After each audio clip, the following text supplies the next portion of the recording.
And I was saying, what a stupid generalisation. Like, every country, you're going to tell Fiji to stop being proud of Fiji? Or is it just white nationalism? That's what it is. It's this thing that people have drunk the Kool-Aid of, like, blame men, blame the West. That's Richard Spencer, that's the alt-right. It's just so fucking childish. It's just so childish, and people don't want to be challenged anymore. They'll have their fixed ideas and they want to just stick to it to the bitter end and not even analyse it or question it. Was it Socrates who said, question everything? And his disciple said, why? Even Buddha said that. Question my philosophy, question what I say, put it to the test. I'm a firm believer in that. And that's probably my analytical mind, you know, where I said I went from place to place. Like, yes, Canberra with its wokeness in the 70s and its loving Gough Whitlam and hating Malcolm Fraser and all this stuff. You know, Gough Whitlam didn't want to have the Vietnamese come here. All the boats were coming from Vietnam. He didn't want them coming here. He went, oh, fucking hell, we don't want bloody right-wing capitalists coming here. And he didn't save the East Timorese either. He betrayed them. Yeah, he threw them under the bus. There's a lot of people getting thrown under the bus. There's fucking this mountain of people thrown under the bus. Yeah, he called everybody his cabinet comrade.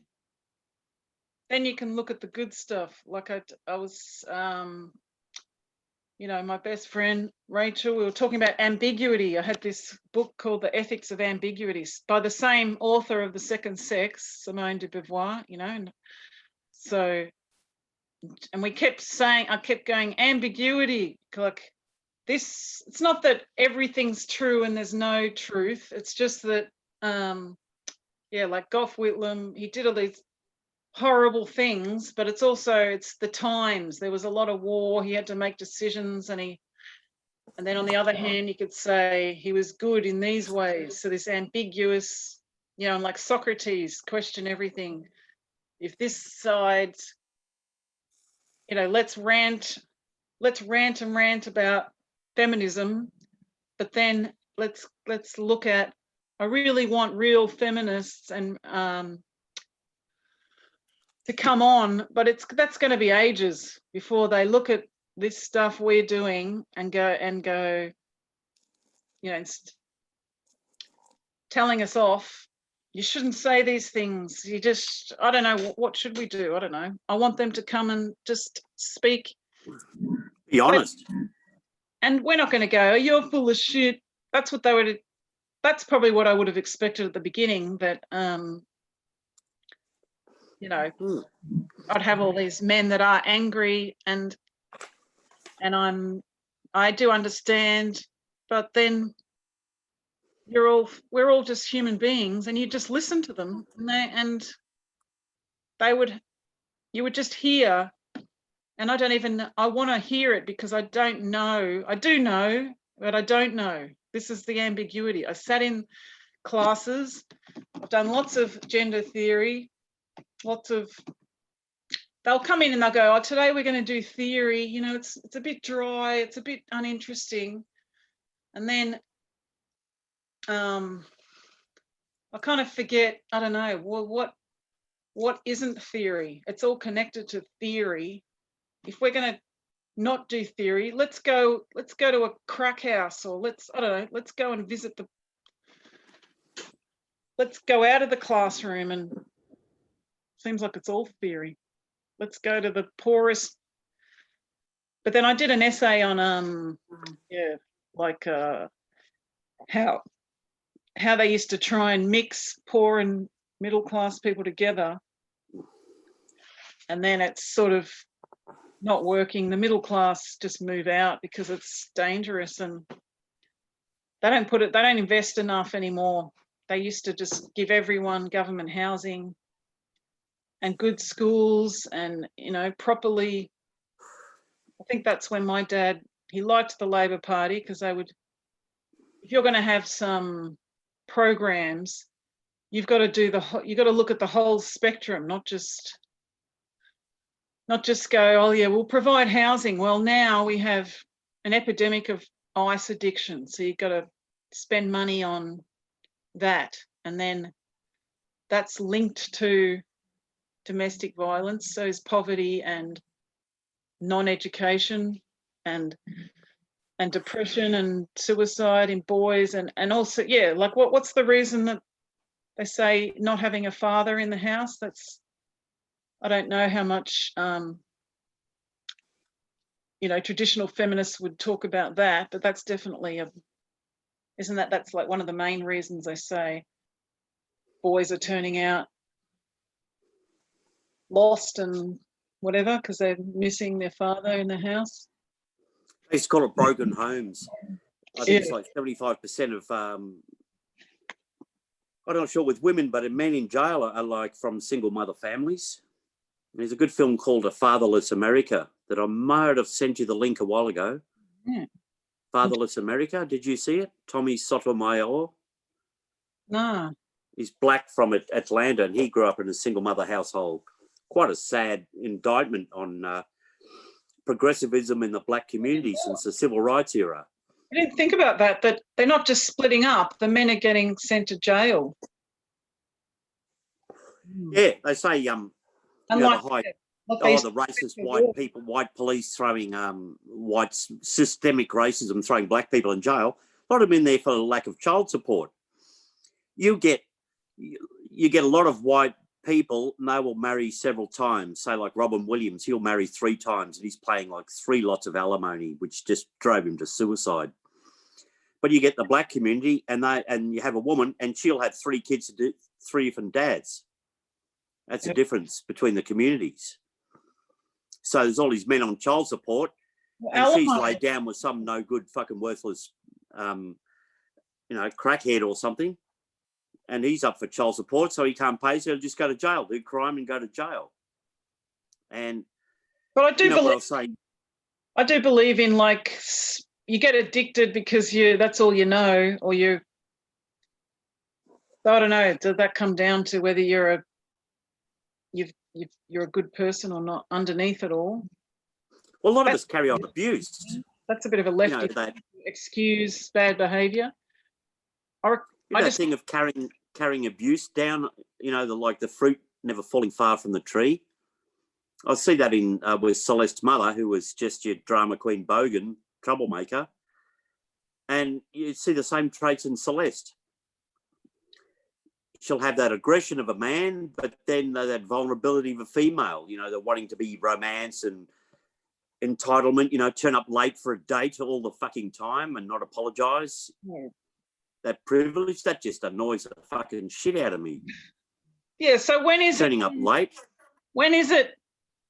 I just think, you got one side, the Conservatives saying, it's about character and getting yourself out of poverty, and, you know, America's free, everyone should be able to. And then you got the other side where nothing's their fault, everyone in prison has a reason that they're there.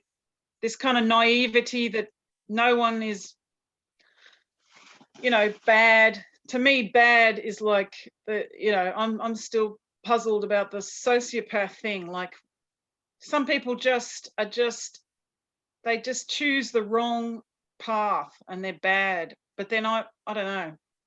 My dad was someone who just never, he just always did the right thing, even though, you know, he was quite weak in a lot of, he was quite naive about how to bring us up, but he always would choose the right thing, you know, never lie, but it was natural to him. So I just think, as much as I do think I have a selfish character, I had a parent, and even mum, you know, she's quite a naive, childlike person. So yeah, I don't know, how can I judge people if it's just in them? I don't know. So that's why, I think I don't want to believe one thing, but like, it's not that nothing's true and everything's true, but at the same time, everything's so complicated. Yeah, I mean, you want solutions. So yeah, you know, yeah, boys need their dads. So I'm thinking of that thing you said, women don't get to the point. Is that what I'm doing? You're getting there slowly. But, you know, I can rant and I could be a bit too tactless, I guess, with my getting to the point.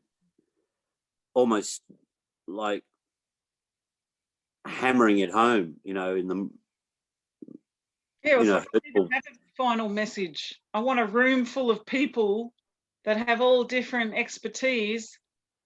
No one, you know, just having this discussion and someone knows what I'm talking about, they take over, and then because they know that they know, you know, I had this fantasy of like, we have a room full of people and we'll just get to the truth because, you know, we would all know what to do.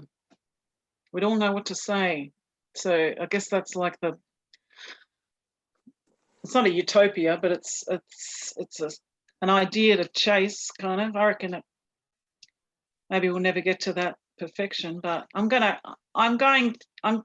feeling that I'm confident enough that I can ask someone really intelligent. I'm really on the left, you know, my three sisters, and I used to feel very, just, I don't know, it's social anxiety and it's feeling less than others, but now it's like, nah, I genuinely want to know things. And if they go, you're full of shit, I'd go, really? Well, cool. Tell me why. I'm really interested. I really want to know. And if they give an answer and it doesn't make sense, then I'll go, well, I don't think that's the answer. It doesn't make sense, or it's, yeah, so. And I think you're like that too. I think you're a theatrical, maybe. You're a theatre person, or you like, it's just interesting, you know. You don't want to just get a rise out of people, but you want something real to happen. Yeah, it stimulates the mind. Yeah. I'm really sad when people just get to an idea and it's fixed and it's set in concrete and you can't budge them, no matter how destructive or how stupid it is.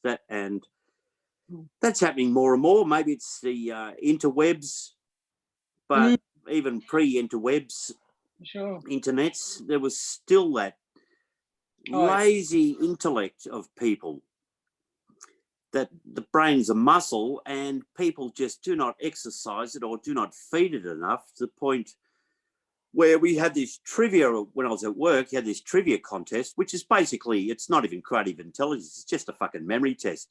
And people are so fucking stupid and dim-witted that in our lives, you would have heard all the answers before, like a particular capital city or a particular event, that their only interest was just sport or what was on television, you know, back in the 1970s or something. That sort of lazy, stupid intellect that is just really tragic, because you think that's the average person, and even more average people are even more fucking stupid. They probably would have forgotten about the whole thing anyway. Just remember a whole lot of stupid football statistics. Oh, yeah, I hate trivia. Yeah, and now with this whole battle going on, like I was saying about American politics, I've never been there. And Tim Poole was saying it like, oh, it was Australian commenting on this. Stay out of it. You don't know what's happening here. And I thought, good point. Good point. I've never been to America. I don't think I want to go anyway. I'd rather go to, Indonesia or Malaysia or somewhere around there. I'd love to go. I've got nothing I want to see. Just cities just freak me out. They're much the same as each other. You reckon? I reckon it's 50 different states. You got California, then you got the South. Me and my friend want to go to New Orleans. I like New Mexico and the Earth ships and the Area 51 weirdos. Although that was a bit of an anticlimax. They were going to rush the.